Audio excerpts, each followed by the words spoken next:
എന്നാലും ഞാനൊരു ദിവസം ക്ലാസ് എടുത്തപ്പോൾ കുട്ടിയോട് ചോദിച്ചു, കുട്ടികളെ നിങ്ങൾ എത്ര വരെ ജീവിക്കുമെന്നാണ് നിങ്ങൾ വിചാരിക്കണതെന്ന് ചോദിച്ചു. അപ്പോൾ എല്ലാവരും പറഞ്ഞു, ചിലർ പറഞ്ഞു 70, ചിലർ പറഞ്ഞു 63, ചിലർ പറഞ്ഞു 73. ആരും 80ൻ്റെ മേലക്കാണ് കയറിയില്ല. എന്തിനാ നമ്മൾ ഇത്ര കുറച്ച് ആഗ്രഹിക്കേണ്ട വല്ല കാര്യമുണ്ടോ? എന്താ ഇപ്പോൾ ഒരു 110, 120 കണ്ട് ആലോചിച്ചാൽ അള്ളാഹു തആല ആടാ ഇജ്ജ് വലിയ അക്രമിയാണ്, 110 വരെ ജീവിക്കണം എന്ന് ആഗ്രഹിച്ചില്ലേ എന്ന് ചോദിക്കോ? ഇല്ലല്ലോ. വെറുതെ എന്തിനാ ആവശ്യമില്ലാത്ത നിൽക്കണത്? എപ്പോഴും ആഗ്രഹിക്കുമ്പോൾ നീട്ടി ആഗ്രഹിക്കണം. പഠിച്ചോനെ ഒരു 3 സെൻറ്റ് സ്ഥലവും അതിൽ ചെറിയ ഒരു ഓടിട്ട പെരയും തരണേന്നൊന്നും പഠിച്ചോനോട് പറയരുതേ. 45 സെൻറ്റ് സ്ഥലവും എല്ലാവരെയും പോലെ 2 നിലയുള്ള ഒരു വലിയ ബിൽഡിങ്ങും അതിൻ്റെ മുറ്റത്തൊരു ഇന്നോവ കാറും തരണേന്ന് എന്നെ ദോരക്കണം. ഇഷ്ടം പോലെ പഠിച്ചോൻ്റെ അടുത്തുണ്ട്. ചോദിച്ചാൽ അവൻ തരാമെന്ന് പറഞ്ഞത് പറ്റിക്കാൻ വേണ്ടി പറഞ്ഞതല്ല, തരാൻ വേണ്ടി പറഞ്ഞത് തന്നെയാണ്, ചോദിക്കായിട്ടാണ്. അപ്പോൾ വയസ്സാവുമ്പോൾ ഞാൻ ദണ്ണത്തിൽ കിടക്കുന്നു, ദണ്ണത്തിൽ കിടക്കുമ്പോൾ മരുന്നെടുത്ത് തരാൻ ആൾ വേണമെന്നും നമ്മൾ മനസ്സ് കണക്ക് കൂട്ടിയാൽ അങ്ങനെ തന്നെ സംഭവിക്കും. എന്തിനാ അങ്ങനെ കണക്കൂട്ടേണ്ട ആവശ്യം? അതിൻ്റെ ഒരു ആവശ്യമില്ലല്ലോ. പിന്നെ ഉള്ളത് സ്വത്തും മുതലിന് ഒരു അനന്തരാവകാശി വേണ്ടേ എന്നാണ്. അനന്തരാവകാശി ഉണ്ടായില്ല എന്ന് വെക്കുക, ആരുമില്ല മരിച്ചപ്പോൾ. അവസാനം തഹസിൽദാർ വന്നിട്ട് അതിൻ്റെയൊക്കെ കണക്കെടുത്തുങ്ങാണ്ട് ഗവൺമെൻറ് കണ്ട് കെട്ടിക്കൊണ്ടുപോയി. എന്നാൽ നമ്മൾ ഖബർ കിടക്കണ സമയത്ത് മുങ്കർ നക്കീർ അലൈഹിസ്സലാം വന്നിട്ട് ഇരുമ്പിൻ്റെ ദണ്ടും കയ്യിൽ പിടിച്ചിട്ട്, ആടാ ഇജ് കുറേ മുതലുണ്ടാക്കിയിട്ട് ഗവൺമെൻറ്റിക്ക് കൊടുത്ത് വന്നിക്കല്ലേ എന്ന് ചോദിച്ചങ്ങാണ്ട് അടി കിട്ടുമോ? ഇല്ലേ. അത് നമുക്ക് വെറുതെ ആവശ്യമില്ലാതെ തോന്നിയതാണ്, ഒന്നും വരില്ല, അത് വെറുതെ തോന്നിയതാണ്, അതുകൊണ്ടൊന്നും കാര്യമില്ല. പിന്നെ ജീവിതകാലത്ത് അത് ഉപയോഗപ്പെടുത്താൻ പറ്റിയ നല്ല നല്ല നല്ല നല്ല കാര്യമാണ്. 2 വാപ്പുക ചെയ്തമാതിരി 2 വാപ്പുവജികൾ ചെയ്തു, നല്ല കാര്യമാണ്, വളരെ നല്ല കാര്യമാണ്. അള്ളാഹു അതിൻ്റെ മിസ്രി സവാബിനെ അവരുടെ ഖബറിലേക്ക് എത്തിച്ചു കൊടുക്കട്ടെ. അതിൻ്റെ ഒരു മദദിനെയും അതിൻ്റെ ഒരു നൂറിനെയും അവരുടെ ഖബറിലേക്ക് അള്ളാഹു എപ്പോഴും നിലനിർത്തട്ടെ. നല്ല കാര്യമാണ്. മുതലിൻ്റെ ഏറ്റവും വലിയ ഉപകാരം എന്താ? മുതലിൻ്റെ ഏറ്റവും വലിയ ഉപകാരം ആശുപത്രി കൊടുക്കലല്ല, പെരകയറ്റലല്ല, സ്വതക്ക ചെയ്യലാണ് പണത്തിൻ്റെ ഏറ്റവും വലിയ ഉപകാരം. കൂട്ടത്ത് പറഞ്ഞേ ഉള്ളൂ. വാസ്തവത്തിൽ നമുക്ക് പണം വേണം, പക്ഷെ പണത്തിൻ്റെ ഉപകാരം എന്താണെന്ന് അറിയില്ല എന്നതാണ്. ചരിത്രം മൊത്തം നിങ്ങൾ പരിശോധിച്ച് നോക്കി. ലോകത്ത് മുതലാളിയായ ഏതെങ്കിലും മുതലാളി ഉണ്ടോ? ഓനോ ഓൻ്റെ വാപ്പേ വാപ്പാൻ്റെ വാപ്പേ സ്വതക്ക കൊടുക്കാതെ മുതലാളിയായിട്ടില്ല. ഇതൊരു വലിയ സത്യമാണ്. കാരണം 1ന് 10 കിട്ടുന്ന ബിസിനസ് സ്വതക്ക അല്ലാത്ത വേറൊരു ബിസിനസ്സും ഇല്ല. 14%, 17% പലിശ കിട്ടിയാൽ 10 ഇരട്ടിയാവൂല. 100% എന്ന് പറഞ്ഞാൽ 2 ഇരട്ടിയാണ്. 1 ലക്ഷത്തിൻ്റെ 100% എന്ന് പറഞ്ഞാൽ 2 ലക്ഷം ആവുള്ളൂ, 10 ലക്ഷം ആവൂല. 1ന് 10 ഇട്ടുന്നത് സ്വതക്ക മാത്രമേ ഉള്ളൂ, വേറെ ഒരു ഇടപാടും അങ്ങനത്തെ ഇല്ല. പക്ഷെ എന്തേ കാര്യം? കിട്ടുമെന്ന് പറഞ്ഞത് മുത്തുനബിയാണ് എന്നുള്ള ഈമാൻ നമുക്ക് ഉണ്ടായില്ല എന്നുള്ളതാണ് പ്രശ്നം.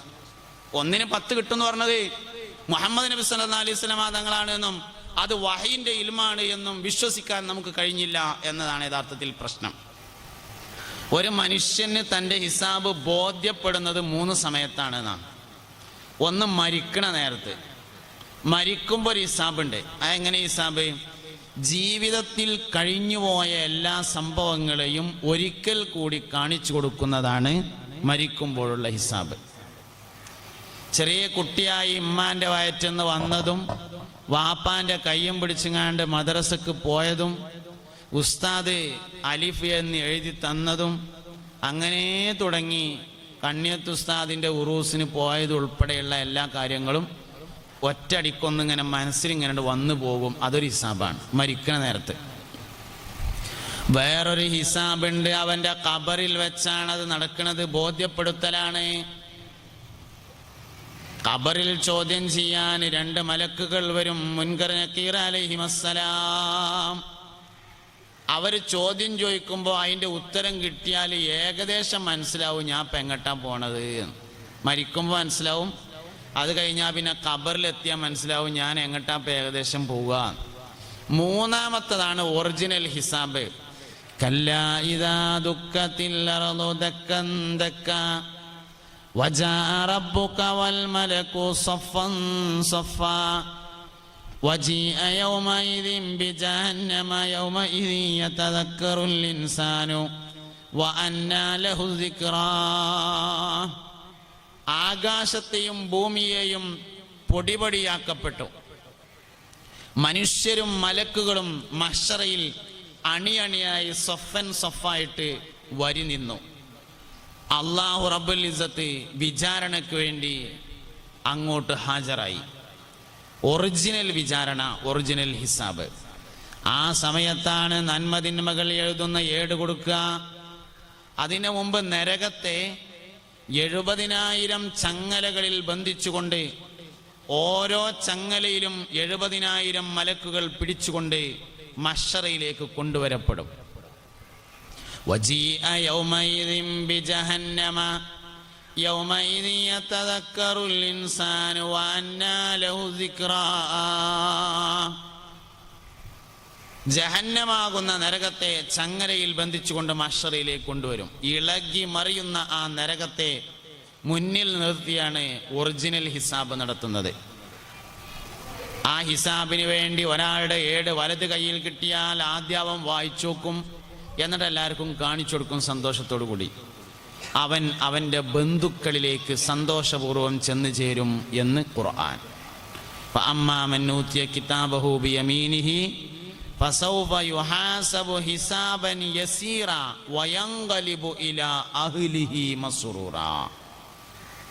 ഇനി വേറൊരാള് വഅമ്മാ മൻ ഊതിയ കിതാബഹു വറാഅ ദഹ്രിഹി.